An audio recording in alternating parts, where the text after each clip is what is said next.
Ito ang inyong lingkod na nagbabalik upang magbigay ng mga balitang walang bias at pawang katotohanan lamang. Ito ang Bayang Pinas. Ang isyong ito ay naging usap-usapan sa buong bansa at iba't ibang social media platforms. Isang nakakapangilabot na balitang lumabas ngayong araw matapos mabunyag ang umano'y pagmamalupit ni General Torre, isang mataas na opisyal ng militar sa mga miyembro ng Kingdom of Jesus Christ ni Pastor Apollo Kibuloy. Ang kontrobersyal na general ay nakusahan ng mga kasapi ng KOJC na gumamit ng labis na puwersa at dahas laban sa kanila bilang bahagi ng isang masamang plano na nag-uugnay sa kasalukuyang administrasyon. Ayon sa mga naglabasang ulat, ang nasabing plano ay bahagi ng isang mas malaking pakana ng administrasyon ni Pangulong Kuting na di umano'y naglalayong patahimikin ang mga kritiko at hadlangan ng mga puwersang humahadlang sa kanilang layunin. Ang plano ay naglalayong gamitin ng militar para ipatupad ang ilang mapanupil na hakbang laban sa mga grupong naglakas loob na magsalita laban sa administrasyon. Gayunpaman, ayon sa ilang mapagkakatiwalaang impormasyon, ang plano ng administrasyon ay agad na nabasag at naharang ng Sandatang Lakas ng Pilipinas o ng AFP na hindi sumang-ayon sa iligal na utos ni General Torre. Sa halip na sundin ang kautusan, ang AFP ay nanindigan sa kanilang mandato na protektahan ang mamamayan at igalang ang karapatang pantao. Ang pagbubunyag na ito ay nagdulot ng malawakang galit mula sa publiko lalo na mula sa mga taga-suporta ni Pastor Kibuloy at mga human rights advocates. Ang mga kritiko ng administrasyon ay nananawagan ng agarang investigasyon laban kay Torre at sa mga nasa likod ng umano'y masamang plano. Samantala, maring itinanggi ng palasyo ang akusasyon at iginiit na walang kinalaman si Pangulong Kuting sa nasabing plano. Ayon sa tagapagsalita ng Pangulo, ang mga ulat ay pawang mga chismis lamang na naglalayong siraan o sirain ang imahe ng pamahalaan. Gayunpaman, patuloy na lumalakas ang panawagan ng publiko para sa hustisya at accountability. Maraming mga grupong kabilang na ang mga religious organizations at civil society ang nagbabalak magsagawa ng mga protesta upang ipanawagan ang kanilang diskusto at hilingin ang pagbitiw ng mga opisyal na sangkot sa naturang iskandalo. Habang patuloy na uminit ang isyu, ang mga Pilipino ay muling nakatuon sa kung paano haharapin ng gobyerno ang kontrobersyang ito at kung ano ang magiging kapalaran ng mga miyembro ng KOJC na dumaan sa pang-aabuso. Para sa kabuuang detalye ay panoorin na lamang ang buong video at salamat na rin sa ating mga solid viewers sa walang sawang pagsuporta. At kung bago naman sa ating channel ay syempre huwag kakalimutang mag-subscribe at pindutin na rin ang notification bell.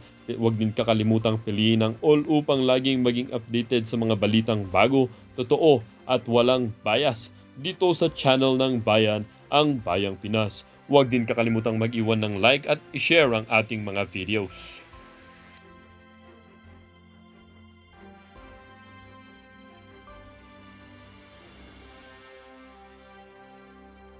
Nga na hindi ako naka-attend ng hearings pero sinubukan ko pong i-monitor yon. Napakahalaga ng ating hearings. Pero mukhang may sa hearing ninyo parang may mas politiko pa sa atin doon eh. Oh. Yung pong presidente ng PhilHealth, hindi po ba oo lang ng oo sa lahat po ng katanungan ninyo at pangako lang na pangako? Hindi ba mas politiko pa siya sa mga senador na nag-hearing? Cross my heart pa siya. Nag-cross my heart. Anong weight ang mabibigay natin sa ganong performance, Mr. President? Alam niyo, aminado niya po na hindi siya dumaan sa pagiging mahirap. Hindi niya po inabutan kung ano yung problema sa baba. Kaya pakiusap ko po sa mga kasamahan natin na huwag po nating tigilan. Meron naman pong budget deliberation dito. Bakit tayo magbibigay ng malaking pondo hanggat hindi tayo na kontento na gamitin niya po yung pondo sa mga mahirap? Iyan po pawang katotohanan lamang po ngayon. Ang liit talaga ng kinocover ng PhilHealth. Yung sinabi nilang 9,000 case rates ay pinag-aaralan pa nila. Ilang taon na po ang nakakaraan. Kaya naman pala nilang increase ng 30% at before the year ends, increase daw nila to 60%. Kaya naman. Andyan pa rin yung 500 billion. Ang nakakalungkot po dito, Mr. President, habang may namamatay na walang pambayad sa ospital, Correct. habang gusto na lang pong ipatanggal yung oxygen, dahil wala na pong pambayad sa hospital. Ano ba naman yung pambayad sa oxygen na isi-shoulder ng PhilHealth? Tapos nakatulog lang yun po yung pondo. Importante dito yung buhay ng bawat Pilipino at lahat po tayo, halos lahat sa atin, I think 60% ng Pilipinos ay kinakaltas sa sweldo, nagko-contribute tayo. About 40% ang libre, no? Dahil meron po silang category na dinidetermine kung sino po yung walang babayaran. OFWs natin, pinaghirapan nila yan, pinagpawisan nila yan. So dapat po ibalik po ito. Ito katulad nung sa provincial health officer ng Camarines Norte. Yun po ang example. Example po yun, 200,000 na na-contribute niya, pero ang na-avail niya, 60,000. Anong klase insurance yan? Lugi ka. Kaya nga tayo minsan nag-insure, diba? Para pag may nangyari sa atin, ma-avail natin yung serbisyo. Tapos the other side of the coin, Mr. President, ang gusto kong ipakita, tignan nyo naman yung net amount due, 4.2 million. Medyo kailangan din pong, siguro hindi siguro PhilHealth ang nakatingin sa other side of the coin, but it must be the Department of Health. Yung baka naman meron naman din tayong, anong tawag mo dyan, runaway inflation of the cost of medical services, Mr. President. Yan din po ang problema. Can we request for OSAA, can we request that yung mga ringing of cellphones dito pagbawalan po natin, Mr. President. The minority leader is raising a point of order, Mr. President. Yes, May we ask Sergeant OSAA at Arms, please implement that. So, cell okay, phones I'll be, go back to prevented. my other point, Mr. President. This is the other side of the coin. I hope the Speaker agrees with me na we're looking at the PhilHealth subsidy to pay our bills, but who is looking at the escalation of the bills? Grabe rin ang pagpansin ko dahil lahat ng lumalapit sa atin, wow, anong mga bills? 4 million, 1.5 million, 400,000. Parang ano na po, parang, Ang laki, lumalaki. Parang the other side of the coin, parang wala rin nakatingin. Dapat meron po nakatingin. Sa amin sa law, sa legal profession namin, may reklamo kasi siyempre mga naghanap ng lawyers na ba't ang mamahal daw ng mga legal fee, ng mga professional fees, acceptance fee. Ang IBP naggawa ng mga ito yung klase ng kaso, ito yung parang guiding rate na i-charge ng lawyer. Do we have the Ceiling. Ceiling, no? Dapat may ceiling. ceiling or guiding rate? Do we have Actually, sa counterparts sa health? yung during the time of former President Duterte, pumirma siya ng executive order. Yung in-implement po yung maximum retail price ng mga gamot, no? Mga selected na gamot. Baka pwede rin pong tingnan ito, no? Yun lang po yung pakiusap ko kasi napansin ko na rin po yan. At saka, doon po nung sa amendments to the UHC na-approve na po natin ngayon on third reading, doon po sa interpellation, na-bring up ko po yung member ng PhilHealth Board na manggagaling sa indirect contributor. Ang indirect contributor, yan sana yung mga can't afford talaga magbayad ng premium, kaya sinagot ng batas ang kanilang premium payment. Ang aking point, so what kung wala siyang alam sa public financing? Wala siyang alam sa public health. Ang importante, alam niya anong sitwasyon nila. Yun po importante Ay ang nangyari from the... I have nothing against the person occupying the seat for the indirect contributor kasi nga daw doktor siya, dating nagko-contribute, nag-retire, hindi na nagko-contribite. But that is not the point.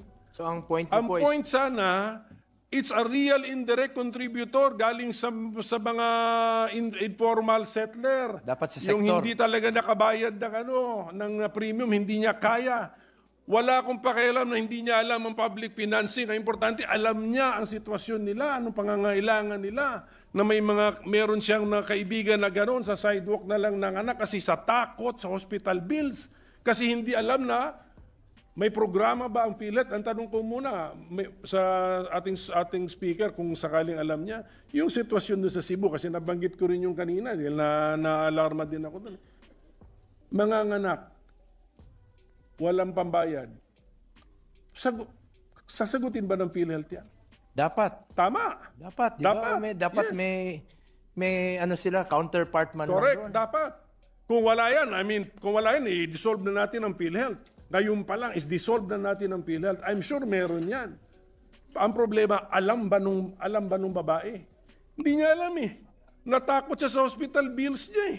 Yun nga po, sinabi ko, Mr. President, Senator Coco, marami sa ating mga kababayan ayaw na pong magpa-hospital dahil takot po sa babayarin sa hospital.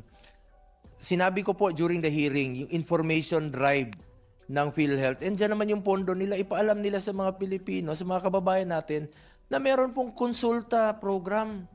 Ito pong konsulta program, ito po yung chine-check up dyan sa mga super health center, sa mga rural health units, na pwede sila magpa-check up. Sinasagot po ng PhilHealth from 500, tinaasa na po ngayon to 1,700. Pero hindi po alam ng mga kababayan natin yun. Dapat po, ipaalam na sabi ko nga during the hearing, andyan dyan yung billboard ni Mr. Ledesma sa highway. Yun na nga, kita mo. Ba't hindi nyo ipaalam na meron kayong free consultation? Bakit siya may billboard na, Mr. President? Tinanong ko naman siya kung tatakbo ba siya. Sabi niya, hindi Kasi raw. Mr. President, nung nakalipas na linggo, tanong naman sa akin ng media, kasi meron naman silang media event na si Mr. Ledesma may hawak na malaking cheque sa Quezon City naman. 280 million pesos binibigay niya sa Quezon City. So, ano ba ito? Mas politiko pa sa politiko ang nagpapatakbo ng PhilHealth. Yung pala, most likely, hindi ko to alam, but most likely, reimbursement payment lang yun sa Quezon City Hospitals. Gagawin mo pang media event na may malaki pang mock-up na cheque, Mr. President. Nakakaya naman yun. Pag nakikita natin mga minamamatay pa sa hospital dahil May we know the pambayad. credentials of the leader of PhilHealth? Ano ba siya? What is he? He is the president What and is he? Ano background? CEO of Yes, PhilHealth. do we know his background? I think, natanong ko rin po ito sa during the hearing na dati po siyang presidente ng PISAM. Sanay po ito sa pagkokolekta. So sanay ito kumolekta sa kuryente po. Sabi ko hindi trabaho ng PhilHealth mangolekta. Ano ba na? Sanay sa kuryente ito eh. Dapat baguhin natin. Our presiding officer is the main author of the UHC law. Siguro, balikan natin ang qualifications po ng presidente ng PhilHealth, Mr. President. Yung background niya, wag naman masyadong mahilig din sa limelight o politika o pangako, cross my heart, etc. Doon sa Cebu, 2 buhay nang nawala doon, Mr. President.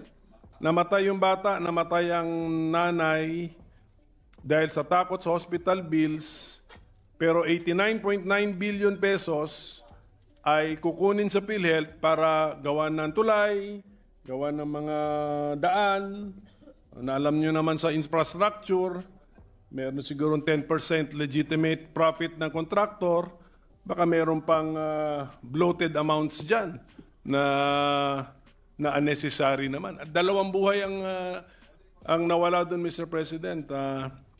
Tapos ako, meron akong pasyente ngayon, dengue, takot pumunta ng hospital kasi magmula doon nung nawalan siya ng trabaho, hindi na siya nakapaghulog sa PhilHealth. Ang tanong, Mr. President, yung ganun ba na dating nakakapaghulog ng PhilHealth, nawalan ng trabaho, hindi na ba siya member ng PhilHealth? Dapat po miyembro tayo Correct. lahat. Correct. Lahat ng Pilipino, Precisely. miyembro tayo ng PhilHealth. Takot pumunta sa hospital dahil doon, pero dati nakapag-contribute dahil takot sa hospital bills. Ganyan po ang nangyayari, Mr. President. Ang dengue ngayon, pina-research ko sa staff ko, daan-daan na ang namamatay at saka kalat-kalat. May alam ako sa Bacolod, dito sa Metro Manila, meron ako nalaman lang kahapon, namatay sa Pangasinan, 7-year-old na bata. So, and yet, 89.9 billion pesos ay ilalagay po natin sa bridges, daan, ano pa yung mga projects na nasaan program appropriations, yung mga lines something doon. Yes, with the indulgence of the minority leader. I agree with Senator Bongo that nasa PhilHealth po talaga, no? They should not declare that there's excess funds while there's still people lining up where there's still beneficiaries whose claimants have not yet been paid. So nasa kanila po talaga, and we cannot fault the OF entirely because sila nga po ang nag-declare. But it's really PhilHealth's job really to increase the benefit packages and to make sure that all Filipinos, all members, all Filipinos claims are covered. Tama po, Senator Bongo, hanggat may nakapila pa, hanggat mayroon natatakot na pumunta sa ospital, hindi pa ho tayo natin na-realize, no, yung benefits ng universal healthcare. And Napaka-unacceptable po na malaman na marami pang mga kababayan natin. Alam natin yun eh. Pumunta kayo sa lahat ng ospital. Kaya nga, I'm urging Mr. Ledesma, pumunta ka sa ospital. Inamin naman niya, hindi siya dumaan sa pagiging mahirap. Hindi pa rin daw niya na-encounter magkasakit ng pneumonia na ma-admit repeatedly. So sabi ko, balik mo yung pera ng mga kababayan natin sa Pilipino. So pwede po bang, kasi narinig ko po nag-appeal tayo sa Presidente, isa po ba sa appeal ninyo is to suspend the increase in the premium rate contribution? Correct, Mr. President. Sabi ni President Ledesma na i-recommenda raw niya po sa Pangulong Marcos na i-suspend yung premium increase, no? At sa atin ngayon dito, pinasa natin ngayong araw na ito on third reading yung amending the UHC law na binabaan natin. So nagkatugma na while may hearing tayo kung ano pong mauna dito at sana maaprobahan po ito ng Kongreso yung pagbababa ng premium increase from 5% to 3.25% by 2025 dahil napakalaking bagay po yun. Bawat piso, bawat sentimo po ay napakahalaga po sa ordinaryong mamamayang Pilipino. Sige po, yun nga yung gusto ko sabihin na kahit hindi kumilos ang Presidente, tayo na po ang by law, but of course we need this cooperation to sign this into law na magiging 3.25% na po ang ating premium rate. So at least gagaan, tapos malaki pa naman yung pera na nasa PhilHealth. Pero ang importante kasi, Mr. President, ay yung case rates, kahit taasan nila ng 30% yan, on paper yan. On paper. Yan yung sasabi mo magiging benepisyo nyo. It's in the actual implementation eh. Yung talagang bayaran nila yung, i-cover nila yung billing nung nagkasakit, nabayaran ng hospital. Nangako sila na before the year ends, dadagdagan nila ng another 30%. But still, kukunti pa rin yung halaga, Mr. President, ng kala mo mataas na yung 30%. Correct. Mababa pa rin yun, Mr. President. Dahil kung mababa yung amount ng case rate nila, what is 30%? Eh kung 10,000, that is only 3,000. Plus the other side of the coin, yun sinasabi ko nga kanina, na nagtaasan din naman yung mga billing. Correct. Yun po yun, kaya actually meron din po ako recent medical encounter or experience na ang sinalo lang din ng PhilHealth around 3 to 5% of the billing. Mas malaki pa yung senior citizen discount ko. At saka yung health card natin dito sa Senado, mas malaki pa yung pasalamat tayo na meron tayo health card. Buti tayo, may pambayad tayo ng health card dito sa Senado.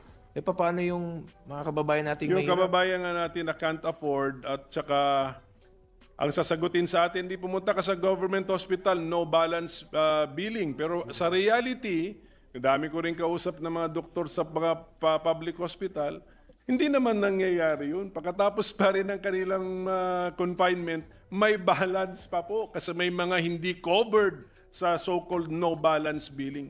Hindi po ba natin pwedeng i-crack the whip na natin yan? Can we not micromanage the PhilHealth na lang? I-micromanage na po natin para tingnan natin ano ba yung mga programa nila at ang daming loophole, Mr. President? Patuloy po ang aking hearing dito, Mr. President. At sa budget deliberation, pwede rin nating pag-usapan ito dahil humihingi po sila ng subsidy for 2025. Pag-usapan natin, pagtulungan po natin ito, Mr. President. Ibalik natin sa mga pasyente kung maaari, expand benefit packages, kung anong pwede nating gawin, batas, o isulong natin para ibalik natin yung pondo ng taong bayan sa mga Kaya mahirap. Mr. President, nung narinig ko yung isa mong recommendation, scrap the single period of confinement policy. Di ba common sense lang yan? Bakit ba naisip pa yan? Mr. President, galing yung idea na yan sa PhilHealth mismo. Nakatakot-takot ang oras ang brainstorming nila. Tapos yan ang resulta nila na isang beses lang natin sila pwedeng ipa-claim ha. Kahit hindi sila gumaling at may sakit pa rin sila, hindi na pwede. Mapigilan mo ba? Magmasiselan yung pagbubuntis mo, mapipigilan mo bang... Hindi, bakit po ganitong klaseng idea ang lumalabas sa brainstorming ng mga health professionals na na-appoint sa PhilHealth? Yun po ang katanungan po natin. Kaya nga po dapat i-amend nila ito. Nangako si Ledesma na pag-aralan nila at i-amend nila itong kanilang policy. Well, anyway, I congratulate our chairman, Mr. President. He is not a doctor. Ang dami niyang concern, although chairman siya ng Committee on Health. Using his kokote, kitang-kita. Kitang-kita, it doesn't make any sense that there is a single period of confinement policy and you have 500 billion pesos in excess funds na binabawi na yung 89.9 billion pesos, Mr. President. Yeah, I'm just disappointed, Mr. President, na I'm glad that kaya natin mag-intervene na gano'n, but I'm disappointed na doon sa mga taong 24 hours a day yan ang kanilang pinag-iisipan, nakaisip pa sila ng ganyang limitation, Mr. President. Buti sana kung nagtitipid sila. Ang problema, sobra-sobra po ang kanilang pondo. Iba naman yung magka-craft ka ng policy mo na dahil tinitipid mo yung naiiwang pondo mo, baka hindi mo mabayaran. Ito sobra-sobra, winalis na nga eh. May we know, Mr. President, sino nakaisip nito? Sino genius ito? Hindi ko po alam, Mr. President. Ang nag-isip niyan, walang kokote. Well, anyway, Mr. President, ako medyo ano lang po ako ngayon, medyo parang ano ba yan? Parang medyo andyan yung frustration natin, medyo high blood tayo kasi nga nabalitaan ko ngayon nangyari sa Cebu at saka itong mga lumalapit sa atin na mga humingi ng tulong na hindi ko naintindihan bakit hindi ma-cover ng PhilHealth. Tapos at saka yung ano nila ba, yung way of thinking nila na takot sila sa hospital bills as if wala sa consciousness nila na merong PhilHealth. Although PhilHealth actually is not really a health insurance, it's just a subsidy, pero at least pampabawas din po yun ng billing nila.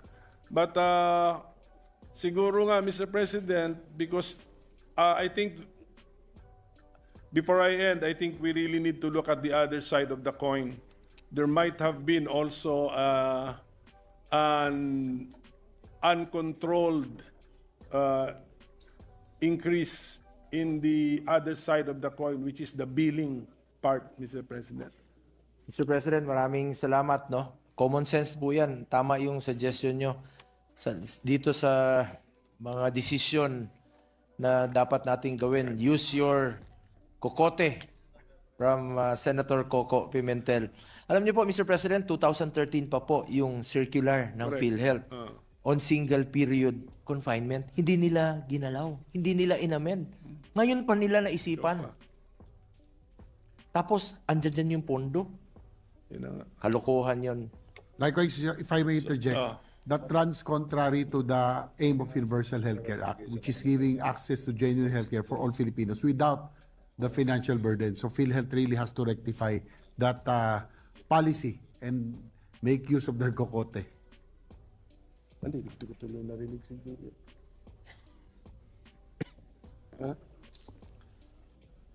Sige po, Mr. President, siguro dito rin lumalabas na talagang the quality of the people we appoint is also very important, Mr. President. But that's the burden of the leadership, the burden of the president. Lahat naman may pagkakamali dyan, pero sana talagang seryosohin yung pag-appoint po ng mga tao. We really need quality people in government service, especially as sensitive as this one, the delivery of health services. So thank you to our chairman on the Committee on Health. And then I just pray, Mr. President, that he will act on my bill on the establishment of the hospital for senior citizens, the geriatric hospital, kasi kailangan po natin ng apex hospital din sa concerns po ng mga sakit na mga matatanda. Now that we are going to, our strategy is the regional specialty hospitals. They all need an apex hospital where they train, Mr. President. Yes, Mr. President, I agree with you. I support that, no? Para po ito sa mga kababayan nating matatanda, para itong geriatric hospital, part po ito ng ating regional specialty center na Merong police personnel or force outside of the gate, siguro ang purpose nun para bawal pumasok ang mga nasa labas. Merong police force or personnel inside the gate, ang purpose naman nun para bawal lumabas. Yun, Mr. President. And ang KOJC naman po, or si Pastor Kibuloy, I know he's represented by good lawyers. Kilala ko nga si Attorney Torion. So, I'm sure nag-reason out na po sila siguro sa commanding officer on the ground. Ano pong binigay na legal basis naman ng police at bakit nila ginagawa yun? Their reason, Mr. President, for that vacating the area was that meron pa daw silang namumonitor na heartbeat sa ilalim ng lupa, underground. And that could possibly be the heartbeat of Pastor Apollo Kibuloy. And that is the reason why they encamp inside the KOGC compound, because they presume that their service of warrant of arrest is still ongoing. And it was explained properly by the lawyer, Attorney Torion, but still to no avail, Mr. President. So the KOJC officials give in to the wishes of the Philippine National Police. Pumayag sila, Mr. President, o sige, kung saan yung gusto hanapin yung heartbeat na yan, puntahan natin. Sama kami sa inyo para malaman natin kung saan yan. Kung saan yung kakalkalin yung mga lupa, gigibain ninyo yung mga structures para mahanap nyo yung heartbeat na yan. Pumayag na lang yung walang magawa na mga taga-KOJC. Dahil gusto nilang matapos na, Mr. President. And yet, nung matapos ng lahat, balik-balik na, ayaw pa rin umalis sa ating kapulisan doon. Andoon pa rin sila na parabang kanila ng parang martial law ba na private property, basta-basta na lang kukunin ng gobyerno at yung may-ari ay hindi na makagamit sa property, Mr. President. Yan ang kinasama ng loob ko, Mr. President. Because I am a retired policeman. I am once the chief of the Philippine National Police. At alam kong maling-mali yung ginagawa nila. But still, why are these people continue to do that despite knowing that they are violating the rule of law? Yun lang ang kinasama ko, Mr. President. Tapos po ba, nakita nyo rin po na because of that police presence na amounting to a barricade or an encampment, pati po ba yung use ng highway sa labas ng KOGC compound ay apektado din? Apektado talaga, Mr. President, dahil sinara ng kapulisan yung highway. Siguro, yung lane, lane na pinakamalapit o yung buong highway? Yung buong highway, airport hanggang dulo, yung buong highway hanggang Panakan, hindi na mapasukan ng sasakyan dahil hinarang ng pulis. Dahil, siguro, to my mind, I am also a policeman. We think the same manner, Mr. President. Alam ko yan, ginawa ng kapulisan para harangin yung posibleng reinforcement dahil takot sila magkakaroon ng people power doon sa KOJC premises. Kaya hinarangan nila na wala makapasok na sasakyan para wala mag-transport ng mga tao doon. So, I am not blaming them for that. Kanya-kanya diskarte yan, Mr. President. Pero, ang problema lang, ang movement ng mga ordinaryong mamamayan from Davao del Norte, Agusan, going towards Davao City, ay masyadong na-hampered, Mr. President. Lalong-lalo na yung pupunta ng airport. Dahil iikot ka pa doon sa napakalayong ikutan mo para makapunta ka sa airport. Well, yun na nga, Mr. President. Pero kasi yung mga worry nila ng kapulisan, na sabi na ating speaker, former chief ng PNP, na-anticipate mo, logical. But it's because you're taking too long to serve the arrest warrant. That is the point. Yes, Mr. President. Why? Okay. And then, ayaw nilang i-abandon yung pag-serve ng arrest warrant because sabi nila may indicator sila na may heartbeat. Yes, But Mr. what is that machine which tells them that there is a heartbeat? Where is it located, Mr. President? Well, it should be explained properly, At Mr. President. paano naging kapani-paniwala na kung saan yung makina at saan daw how many meters away yung heartbeat na nadidetect ng makina? Yun nga, Mr. President. And Mr. President, to add, sabi ko kanina, may lumabas na restraining order coming from the RTC branch of Davao City. But now, as we speak, per KOJC people, PNP officials won't recognize the temporary protection order issued today by RTC Branch 15 of Davao City. So ganito na palang utak ng ating kapulisan ngayon. May order na ang korte na ibakit nila yung lugar, ayaw sumunod. So, ano na nangyari sa bansa natin, Mr. President? So siguro, Ganito na pala ang pag-iisip nating kapulisan, ayaw sumunod ng korte. do we have a copy of the so-called TPO, Mr. President? Para makita I don't natin have the yung copy, term. Mr. President. I'm just Siguro, relying on if we can- information. if we Kakalabas can lang ask- sa news. If we can ask our contacts in Davao to send us a copy of the TPO para at least makita natin. I will yung try, terms. Mr. Opo. President. Kasi nakakabahala na rin po yan na ino-honor na nga yung service ng warrant of arrest kasi nga issued by a court. And then we have a court now. And I think the court which issued the warrant of arrest is not a Davao court, no? I think it is a Metro Manila court. Tama po ba yun? Possible. Alam ko pa. Tama po ba? Yung warrant of arrest po. The court which issued the warrant of arrest is not a Davao court. It's a Metro Yes, Manila-based Mr. court. President. Tama. Correct, Mr. President. So yun, ino-honor na nga natin sa Davao. At ito na nga, nangyayari na to, disruption of the life of the Davaoenos because it is taking too long to execute the arrest warrant. And then meron naman tayong court order, an order from a local court who is now more familiar with the situation on the ground. And the speaker is telling us that per his information, hindi sinusunod.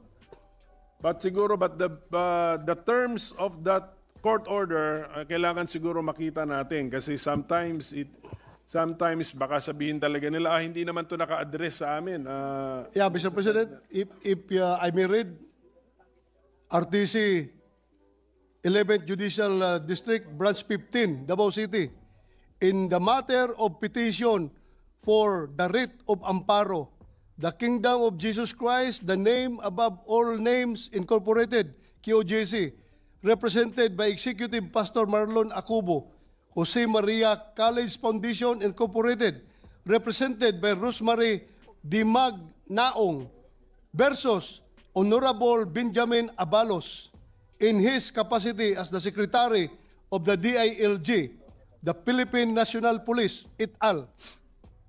Temporary protection order in a verified petition filed last July 1, 2024 by the Kingdom of Jesus Christ, the name above all names, Incorporated, Jose Maria College Foundation, Incorporated, et al., against Benjamin C. Abalos in his capacity as the Secretary of the Department of Interior and Local Government, Philippine National Police, et al., petitioners allege that the right to life, liberty, and security is violated for threat or threatened with violation by an unlawful act or omission of the respondents.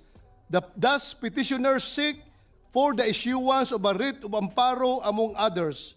In a resolution dated July 1, 2024, the RTC Executive Judge Retrina E. Fuentes found no urgent necessity for the issuance of the writ and ordered the immediate ruffling of the case among the regular court. Accordingly, this petition was raffled to this court on July 3, 2024, and corresponding order was issued on July 8, 2024, directing the respondents to file their comment within 15 days from the receipt hereof. Around 5 o'clock in the morning of August 24, 2024, the PNP 11, armed with warrants of arrest, entered the compound of QOGC and JMCFI located along Philippine-Japan Principe Highway, sa Davao City, in search of Pastor Apollo C. Kibuloy and other individuals. Diretso na ako sa decision ng Korte, Mr. President. Sige po. Hence, this court, under the current situation, sees the urgency to direct the PNP 11 to immediately cease and desist from any act or omission that threatens the life, liberty, and security as well as the properties of the petitioners.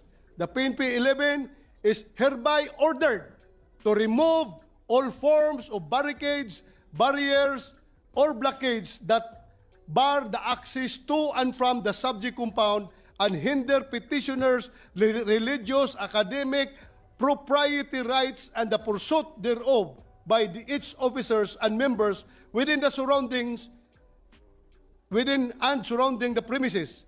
The office of the Clerk of Court General is directed to immediately serve the order to any senior PNP 11 commanding officers present within the premises of KUGC compound at the regional office. So ordered. Signed. Paano ito iakyat?